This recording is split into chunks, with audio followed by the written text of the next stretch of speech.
Okey, masih lagi bab 7, tingkatan 4, bahagian kedua. Okey, soalan B. Rajak 6.2 menunjukkan graf isi padu gas yang terhasil melawan masa bagi 3 set eksperimen untuk menyiasat faktor-faktor yang mempengaruhi kadar tindak balas antara zinc dan asid nitrik. Jadi dia mau kaji faktor. Okey, kita ada maklumat zinc dan asid nitrik. Jadi perkara pertama macam biasa tulis persamaan kimia. Okey, kita ada asid nitrik bertindak balas dengan zinc. Okey, jadi zinc lebih elektropositif berbanding H, maka si zinc akan menjadi zinc nitrat dan H akan menjadi hidrogen. Okay, jadi persamaan kita belum seimbang. So di sini ada 2, di sebelah bahan ada 1. Jadi kita tambahkan 2 di hadapan asid nitrik. Sekarang ni H sudah 2, nitrat sudah 2. Okey, nitrat sudah 2, H sudah 2, persamaan kimia kita sudah seimbang. Okey, kita perhatikan graf. Okey, graf kita di sini ada 3 graf. Okey, graf 1, 2 dan 3. Okey, kita huraikan graf ini. Maksudnya apa? Okey, maksudnya dalam tindak balas ni kadar tindak balas 3 lebih tinggi. Okey, yang kedua sederhana, yang ketiga paling rendah.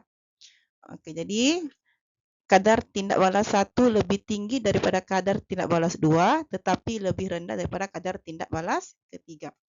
Okay, jadi bila susunannya KTB1 sederhana, KTB2 rendah, KTB3 paling tinggi. Okey, jadi apa yang kita boleh dapat lagi? Okey, kita dapati hasil akhirnya sama. Jadi bila hasil akhir sama, maksudnya mereka menggunakan mol yang sama. Okey. Kita pergi soalannya. Serbuk zinc berlebihan ditambah ke dalam 25 cm padu asid nitrik 0.2 mol per desimeter padu pada 30 darjah Celsius, okey, dalam set 1.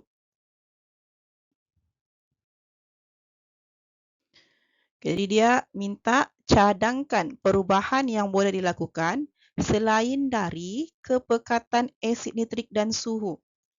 Okey.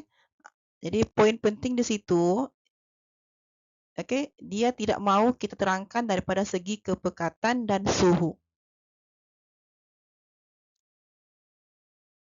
Okey, lepas tu kita pilihlah faktor lain, okey, kita terangkan berdasarkan teori berlanggaran.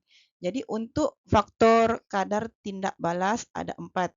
Okey, kepekatan, saiz, suhu dan mangkin. Soalan tidak mahu kepekatan dan suhu. Jadi kita ada 2 faktor yang kita boleh ubah, iaitu saiz dan mangkin. Okey, jadi kayak gini maklumat kita tadi. Okay, tadi dia punya base dia punya asalnya adalah kadar tindak balas set 1 sederhana yang menggunakan serbuk.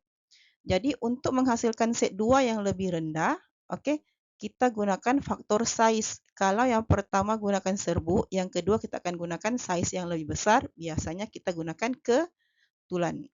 Okey, untuk 1, okey, kita mau tukar pergi 3, kita tidak boleh gunakan serbuk juga, saja sama saiznya. Jadi faktor saiz tidak sudah boleh digunakan, kita gunakan faktor mangkin. Jadi kita akan gunakan mangkin pada tindak balas set 3. Mangkin yang biasa digunakan ialah kuprum 2 sulfat. Okey, jadi kita pergi kita punya nota yang sebelum ni kita rangkan. Okey, untuk perbandingan. Okey, poin 1 terangkan siapa punya kadar tindak balas lebih tinggi. Poin kedua faktor. Poin ketiga kata kunci. Poin keempat frekuensi perlanggaran. Dan poin kelima frekuensi perlanggaran berkesan. Okey, tapi kita ubah sedikitlah sebab dia bukan perbandingan. Dia adalah menukar faktor. Jadi kita tengok balik saiz dengan mangkin kata kuncinya. Okey, kalau saiz kata kuncinya jumlah luas permukaan. Dan kita fokus sekarang menggunakan saiz yang lebih besar, jadi jumlah luas permukaannya kecil. Okey, untuk makin pula kata kuncinya ada dua, merendahkan tenaga pengaktifan dengan menyediakan laluan ataupun lintasan alternatif. Okey, kita pergi penerangan. Okey, tadi kita ada 5 poin, faktor, kata kunci, frekuensi perlanggaran berkesan dan tulis kadar tindak balas. Okey, jadi 5 poin 5 markah. Tadi markah keseluruhan ada 10. Jadi set 2 ada 5 markah, set 3 ada 5 markah. Okay, jadi poin pertama, untuk mendapatkan kadar tindak balas set 2. Okey, kita akan gunakan ketulan zinc. Okey, lepas tu kata kuncinya. Okey, saiz yang lebih besar menyebabkan luas permukaan atom zinc lebih kecil terdedah kepada perlanggaran. Frekuensi perlanggaran, kita kena sebut siapa yang berlanggar. Jadi frekuensi perlanggaran antara ion hidrogen dan atom zinc lebih rendah. Bila frekuensi perlanggaran rendah, frekuensi perlanggaran berkesan pun lebih rendah, maka kadar tindak balas menjadi rendah juga. Jadi inilah cara untuk kita terangkan untuk menghasilkan lengkung set 2. Okay, seterusnya kita mau terangkan pula lengkung ketiga. Masih lagi sama, faktor, kata kunci, frekuensi perlanggaran berkesan, okay, dan juga kadar tindak balas.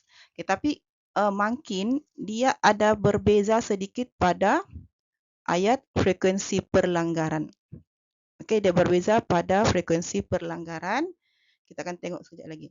Okey, jadi macam pertama yang tadi kita buat, faktornya adalah makin. Jadi untuk mendapatkan kadar tindak balas set 3, kita perlu tambahkan larutan kuprum 2 sulfat yang bertindak sebagai makin. Jadi kata kunci makin tadi, okey, makin menyediakan lintasan alternatif dengan merendahkan tenaga pengaktifan. Okey, apa yang berbeza di sini? Frekuensi perlanggaran kita tidak sebut di sini kalau makin. Okey, apa yang kita tulis? Lebih banyak zarah dapat mencapai tenaga pengaktifan yang lebih rendah. Barulah frekuensi perlanggaran berkesan lebih tinggi, kadar tindak balas lebih tinggi. Jadi perbezaannya cuma pada frekuensi perlanggaran.